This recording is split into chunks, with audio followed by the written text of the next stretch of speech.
This is Scott the Fix-It Guy. Today we're going to be repairing a GE oven that doesn't heat during the bake cycle. So almost always this is due to a faulty igniter. So igniters just get kind of weak. And they take a long time for the oven to start baking, or it doesn't start at all. Sometimes you hear like a gas smell. So we took off the oven door. It just slides right off. Just pull it up, and then we took out. Make sure to unplug your oven first. The oven racks, we're going to unloosen 2 standard head screws in the back, and then they're just standard head. You could sometimes need a standard head screwdriver to take them off. And we're going to lift up the back of this plate and just pull it out at 45 degrees. There's a little lip in the front, you have to pull it out. And then you can see the igniter. And we're going to use a little bit of oil. This stuff is break-free type oil, but any kind of oil will work to put on the threads of some of the screws that we have to take out. Because in an oven, they tend to get corroded, and also they get hot and cold so many times that they get kind of stuck. So the oil helps us to get these screws out without breaking them. I'm going to take out this lower drawer called the broiler pan so we can get to some of the electrical connections underneath. And once we get down here, there's 2 wires that we have to take out, and two screws, 2 1/4-inch screws. They're little black screws here in the back. First, we're going to undo this wire connection, just a modular connection. And we're going to take off 1 spade connection that's on the safety valve in the back. These are the ones that are coming from the igniter. Take out 2 1/4-inch screws that hold the gas tube or the venturi in place, and we have to remove 1 from the top. We already put a little oil on that screw to make it easier to get out. Now we can pull the whole venturi tube and igniter and wires out. And now we're going to put some oil on the threads that hold the igniter in. These are the ones that usually will break unless you oil them. You want to wipe off all the oil once you're done here so that it doesn't create some bad smoke when you start using the bake cycle. So we let that sit just for a minute. Then we're going to take a 1/4-inch screwdriver and remove these 2 small screws that hold on the igniter. And these igniters are round for the GE ovens, and usually they're more of a square look for most other ovens. You can get the exact one that goes for your model, and you don't have to splice in the wire, or you can get a generic one that are a lot cheaper, and you can splice in the wires. That's what we're doing today. The generic ones are great. Their quality is really good. They last the same duration. It's just that you have to splice in the wire, so we use these wire cutters. So we're cutting off the one that came with it, making the wires a little bit shorter. We're going to take off about a 1/4-inch of the insulation, so we're exposing the wire itself. And then we're going to cut off the old wires from the old igniter, because we're going to need to use those modular fittings from the old one. We want to cut the old ones real close to the old igniter, so we have a long amount of wire. We're going to also take off about a 1/4-inch of insulation from these wires using our wire strippers. And then we use these really cool ceramic wire nuts that come with your igniter kit. If you just look under Google for GE igniter, you'll see a lot of companies that sell it. Amazon sells them, and they're pretty cheap. We're going to put the wires together, and then we put the ceramic wire nut on, and we twist it really tight. The ceramic ones are good because they don't melt. They're designed for heat.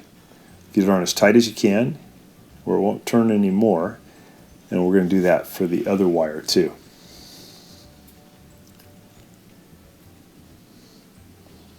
So this whole procedure would probably take you half an hour or less. Pretty easy to do.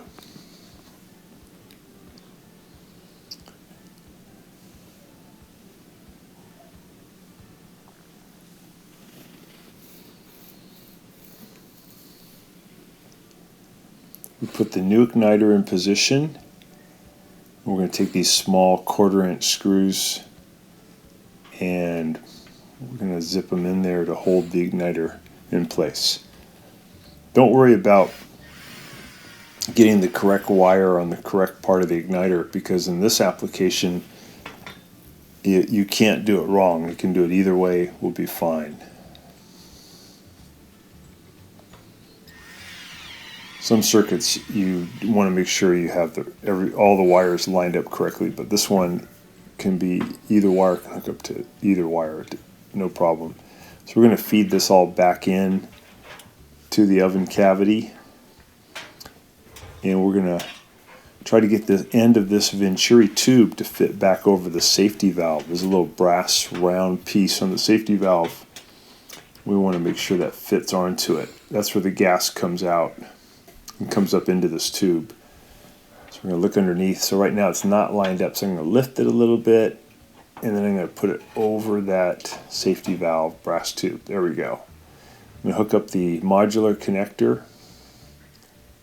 Just clips back on, and I'll hook up the spade connector that goes onto the safety valve.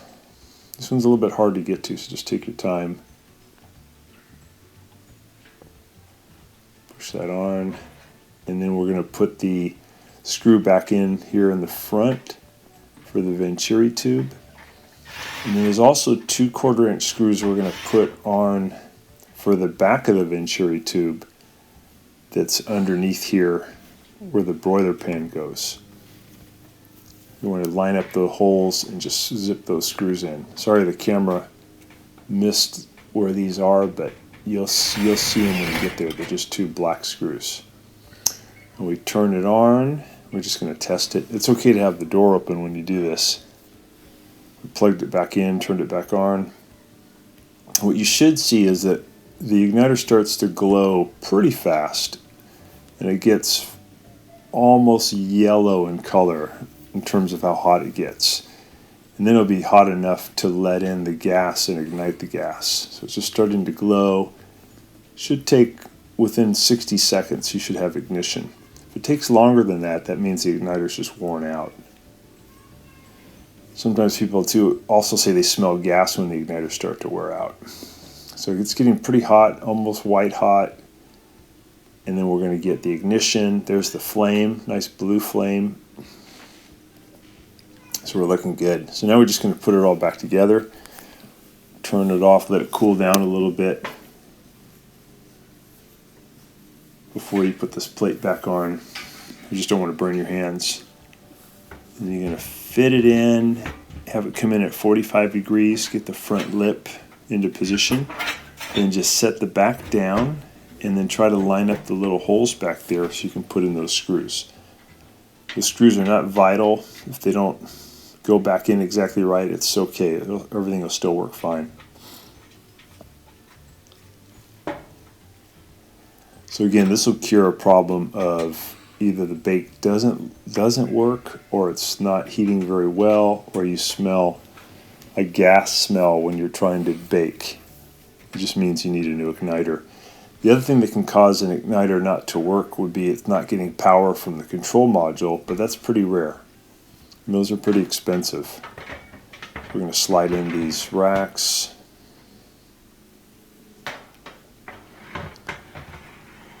And then we'll carefully slide the door back in. Just take your time. Don't hurt your back. I usually rest it against my knee. Get it lined up and then just slide it down. It'll lock into place. And then test the door, make sure it's working. And that's it. And you're going to have an oven that works good again. You can bake some cookies. You're back in business. So thanks so much for watching, and please subscribe to our channel when you get a chance. Thank you.